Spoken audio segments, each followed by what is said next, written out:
Yeah, and it just rumbles on, doesn't it? Sally, thank you, because criticism of the chief executive has come from many quarters, including the Prime Minister yesterday. But Richard Scudamore says that those messages Sally was talking about were sent from his private account. So where do we draw the line between things said in private and in professional life? Is it as simple as using a different email account? Let's speak to Catherine Walter, who's an HR consultant who joins us now. Morning to you. I don't really specifically want to focus too much on this case, but where is the line? Are these private emails? There is a very blurry line. Right. In employment legislation, it's very rarely black and white. There's a lot of grey areas. And it's very clear that actually when you look at employment tribunal cases where people bring claims for things like discrimination, whether that is a sexist discrimination or race or any other form of discrimination, an employment tribunal can order the disclosure of all documentation and correspondence to do with a particular case, and that could and probably would include private emails in that instance.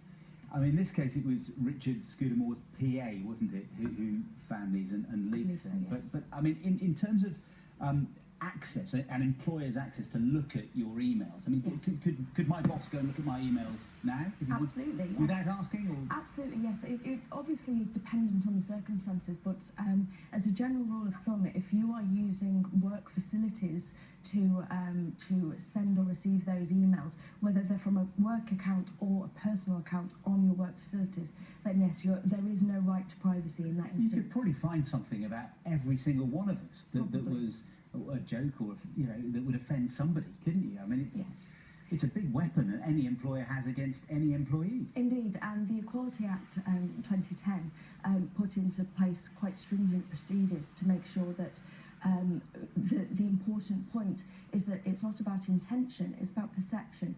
So regardless of whether or not you had any offensive or malicious intent, then if somebody else perceives the conduct or the correspondence or whatever it is to be offensive, then the law says that it is. Okay, and I suppose you have to remember that these emails, and they may be deleted from your account or whatever. Is there a sort of an email trail, as it were, a document trail? Always. I mean, I'm not an IT expert, but it's very rare that simply by pressing delete you get rid of the evidence. There's usually some sort of trail. Well, you're an HR consultant. I mean, it strikes me that if a company or a boss wanted to get rid of somebody, they could, from what you're saying, just go back through their emails and try to find something that they could use as an excuse to get rid of them. Potentially that would be the case. I would say most decent employers wouldn't go that far.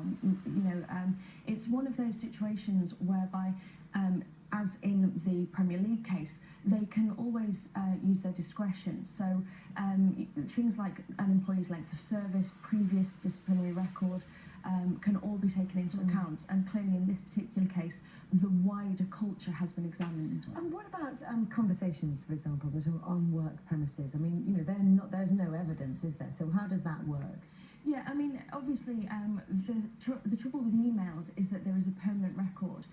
Emails are very often used as an instantaneous and fairly informal method of communication, but they provide evidence. Verbal conversations you would need to have witnesses to. And just tell us a little bit about, for example, people who find themselves in a situation where they think they are being victims of some sort of discrimination. What sort of things should they be doing from their point of view? Well, ideally, every company should have a very robust grievance procedure in place and indeed a whistleblowing policy. And any employee who feels that they are being in any way victimised or discriminated against should go through those procedures to raise the awareness of the issue. Catherine Walter, Senior HR Consultant. Thank you. Thank you. The time